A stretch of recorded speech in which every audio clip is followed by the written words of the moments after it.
Salut tout le monde, c'est Valérie, nutritionniste, diététiste et aujourd'hui, je vais analyser 5 produits populaires disponibles chez Costco qui, en apparence, peuvent sembler des choix santé. Alors, on va voir si oui ou non ce sont des choix intéressants et bien sûr, je vous donne des alternatives dans le cas contraire. Je vais aussi parfois faire allusion au prix puisque Costco est reconnu pour être un marché d'alimentation plus économique. J'ai basé ma sélection sur des retours de courses de youtubeurs québécois parce que si vous me suivez, vous vous doutez, je ne suis pas personnellement abonnée chez Costco.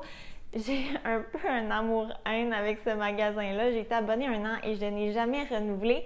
Par contre, je trouve ça super intéressant de voir qu'est-ce qui est disponible et ce que les gens aiment acheter. Aussi, je veux prendre le temps de faire un avertissement. C'est absolument correct de choisir un aliment simplement pour son goût. Les aliments plaisir peuvent facilement faire partie d'une saine alimentation. La vidéo s'adresse plutôt à ceux qui veulent faire un choix éclairé ou qui recherchent des alternatives plus nutritives. Et aussi, évidemment, aujourd'hui, je vais aborder les nutriments. Donc, si c'est du contenu qui ne concorde pas avec votre démarche actuelle, je comprends parfaitement. Prenez soin de vous et on se retrouve à la prochaine vidéo.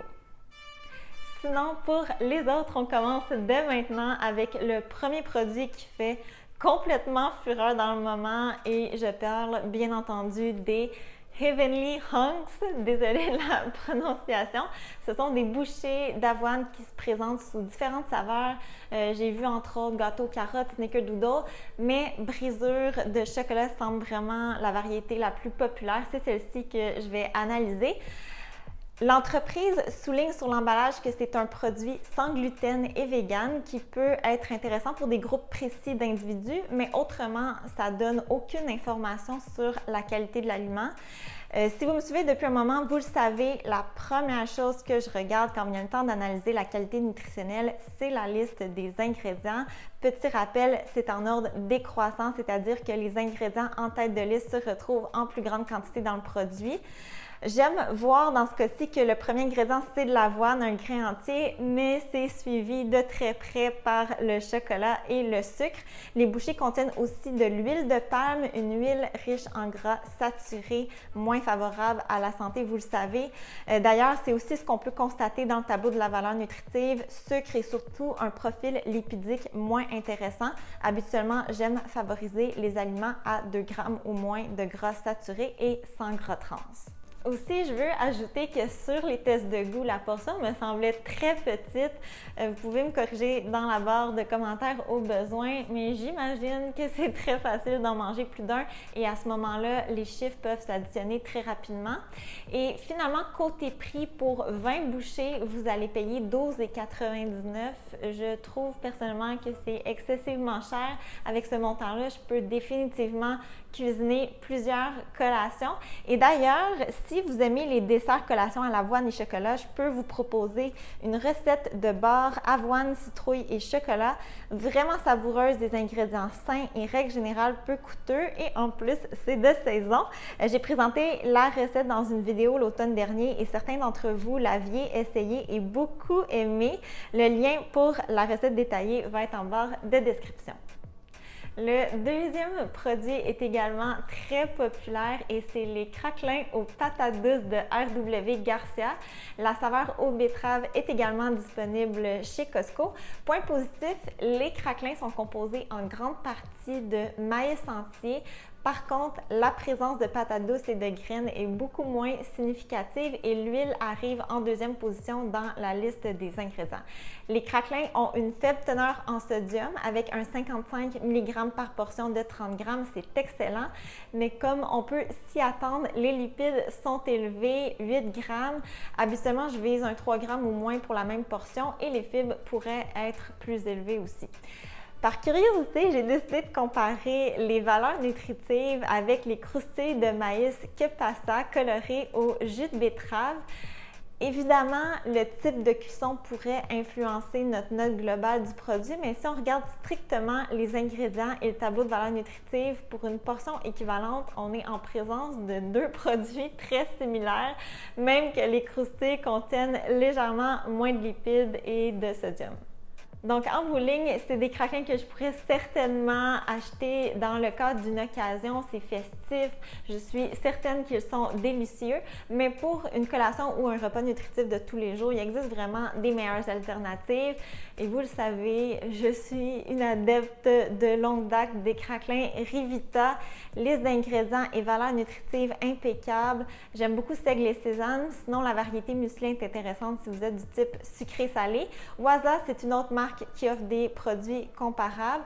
Et je dois dire, ce sont des craquelins qui ont vraiment avantage d'être accompagnés d'une tartinade maison ou de fromage plutôt que d'être servis seuls. Comme prochain produit, j'ai sélectionné le fameux beurre d'amande de la marque maison Kirkland Signature. Et honnêtement, j'étais surtout très curieuse du prix parce que j'adore le beurre d'amande, mais j'en achète moins souvent en raison de son coût élevé. Et pour celui-ci, vous allez payer à prix régulier 12,49 pour le pot de 765 grammes ou 16,33 le kilo, alors qu'on est généralement au-dessus du 20 le kilo pour les autres marques. C'est un choix plus économique dans ce cas-ci, bien que ça reste quand même vraiment plus cher qu'un beurre d'arachide. Côté nutrition, on retrouve seulement des amandes grillées comme ingrédient et c'est vraiment ce que je recherche dans un bon beurre de noix. Définitivement un produit à ajouter à votre panier d'épicerie. Le produit suivant, c'est les barres RX à teneur élevée en protéines. La boîte contient 14 barres en tout, 7 chocolats sel de mer et 7 beurres d'arachide et chocolat. Il y a vraiment plusieurs points positifs. Liste d'ingrédients très simple. Dans la variété chocolat et sel de mer, on retrouve seulement dattes, poudre de blanc d'œuf, noix de cajou, amandes, chocolat non sucré, cacao, arômes naturels et sel de mer. Comme vous pouvez voir, les barres sont sans sucre ajouté. Elles sont plutôt sucrées avec des dattes. Elles sont riches en fibres avec un 5 g par barre et évidemment, elles contiennent plus de protéines que les barres tendres traditionnelles avec un 12 g par barre. Donc, c'est vraiment un produit qui peut servir de collation complète avec une bonne combinaison de protéines et de glucides. Par contre, pour remplacer un repas, par exemple, pour un déjeuner sur le pouce ou encore dans un contexte post-entraînement où on voudrait optimiser la synthèse de protéines musculaires et que le repas est décalé, c'est moins optimal, il faudrait compléter. Habituellement, je vais plutôt tenter de viser un minimum de 20 g de protéines. Autre bémol, cette fois-ci dans la variété au beurre d'arachide surtout, le sodium est élevé avec un 320 mg par barre. À moins d'être consommé après un effort physique où il y a eu des pertes d'électrolytes via la sueur. Autrement, pour une collation normale, je vais essayer de viser plus bas. Aussi, je voulais ajouter qu'on peut très bien, pour une fraction du coût, aller chercher une composition similaire avec des aliments de base, par exemple yogourt grec plus fruits, mais je comprends parfaitement le côté rapide et pratique, puis parfois on veut juste quelque chose de nouveau. Alors, verdict final, oui, si le budget le permet, pour une collation avec une préférence pour la saveur chocolat et sel de mer. Pour terminer, j'ai décidé d'analyser la trempette artichaut et parmesan de la Terra Fina. C'est un produit que je vois apparaître de plus en plus dans les retours d'épicerie et qui risque de gagner en popularité dans les mois à venir avec la période des fêtes.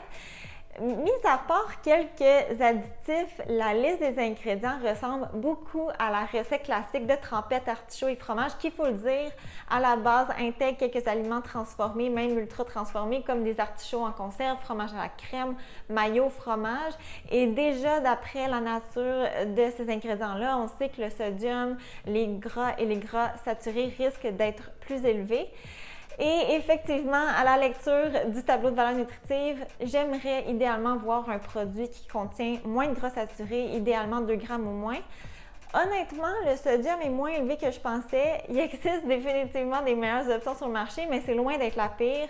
Un repère rapide, 5 % de la valeur quotidienne, c'est peu, alors que 15 % c'est beaucoup. On se retrouve ici à quelque part entre les deux. faut quand même garder en tête que ce genre de produit-là est souvent accompagné de croustilles, de pain ou de craquelins qui, selon le cas, vont eux aussi ajouter sodium et lipides. La quantité est aussi à considérer, surtout dans les trempettes plus épaisses. Je pense encore une fois que c'est très facile de dépasser la portion de référence de 2 cuillères à table. Donc, mon avis final pour, je me répète, une occasion sans préparatif, oui, sans hésiter, mais pour une consommation plus régulière, il existe vraiment des meilleurs choix en version maison ou du commerce. Par exemple, si vous désirez rester dans les saveurs artichaut et parmesan, j'ai trouvé une recette maison dans laquelle le fromage à la crème et la mayo sont remplacés par du fromage cottage et du yogourt grec nature. Les commentaires sont excellents et la valeur nutritive est grandement améliorée. J'ai aussi présenté quelques trempettes sur ma chaîne que je vais m'assurer de laisser en barre de description. Et côté du commerce, je vous donne 3 options qui présentent des ingrédients simples et répondent à mes critères nutritionnels. D'abord, le hummus, généralement c'est un bon choix et on peut varier les saveurs selon nos envies. Pour aujourd'hui, j'ai opté évidemment pour un hummus aux artichauts et épinards de Fontaine Santé. Ensuite, j'aime beaucoup les trempettes de Scotidakis. Elles existent en plusieurs variétés. Par exemple, ici j'ai tzatziki, seulement 5 ingrédients et le premier, c'est du yogourt grec nature. Je termine avec un produit également très populaire chez Costco, les guacamoles biologiques de Wholly, considéré par contre que le contenant contient plus de 30 ml. Sinon, vous pouvez toujours choisir votre trempette préférée et y ajouter au goût du yogourt grec nature pour améliorer la composition nutritionnelle. C'est bon pour plusieurs variétés. Et voilà, c'est déjà tout pour aujourd'hui. Si vous avez aimé la vidéo, n'hésitez pas à me le faire savoir dans la barre de commentaires parce que je peux définitivement répéter dans le futur. Sinon, comme toujours, un gros merci de votre écoute et on se retrouve très bientôt. Bye bye!